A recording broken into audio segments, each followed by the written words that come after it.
Shalom teman-teman semua, masih semangat buat hari ini? Saya harap semuanya tetap semangat ya, walaupun pembelajarannya dilakukan secara tidak langsung. Buat teman-teman kelas 12 di SMK Bagimu Negeriku, kita akan belajar dengan materi gereja dan multikulturalisme.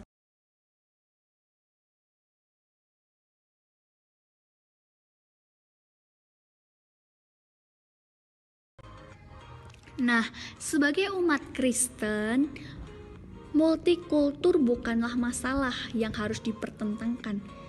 Seharusnya kita sebagai umat Kristen, multikultur tidak membeda-bedakan itu bukanlah masalah yang harus dipertentangkan, tidak harus dimasalahkan.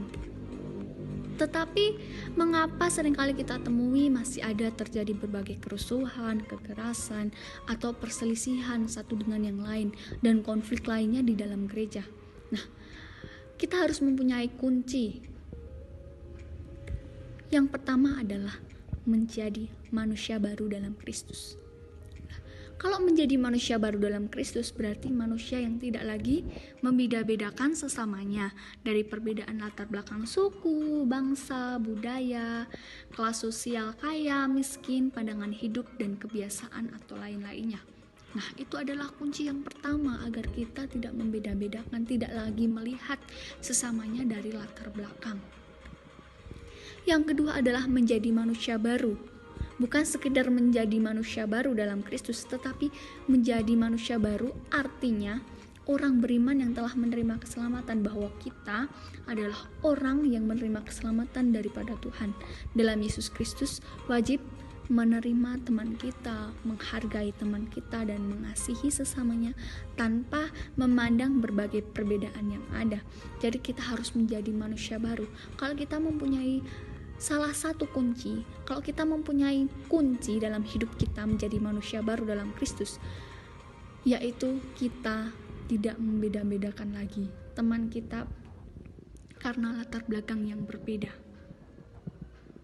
Nah, dalam Roma 14 ayat yang ke-19 dikatakan bahwa sebab itu marilah kita mengejar apa yang mendatangkan damai sejahtera dan yang berguna untuk saling membangun. Nah, dari ayat ini kita belajar bahwa sebab itu marilah kita mengejar apa? Mengejar apa yang mendatangkan damai sejahtera, bahwa kita harus mengejar yang mendatangkan damai sejahtera dan yang berguna untuk saling membangun. Kalau kita contohnya di asrama yang mendatangkan damai sejahtera dan yang berguna, karena itu untuk saling membangun satu dengan yang lain, saling melengkapi. Mungkin berbagai perbedaan ya, kita saling melengkapi seperti itu, karena hidup damai itu sesuatu yang seneng gitu ya. Ada fakta-fakta bahwa gereja-gereja di Indonesia ini mewujudkan multikulturalisme meskipun masih banyak tantangan. Yang pertama adalah gereja-gereja di Indonesia memiliki anggota yang terbuka dari suku, budaya, bahasa, daerah asal maupun kebangsaan.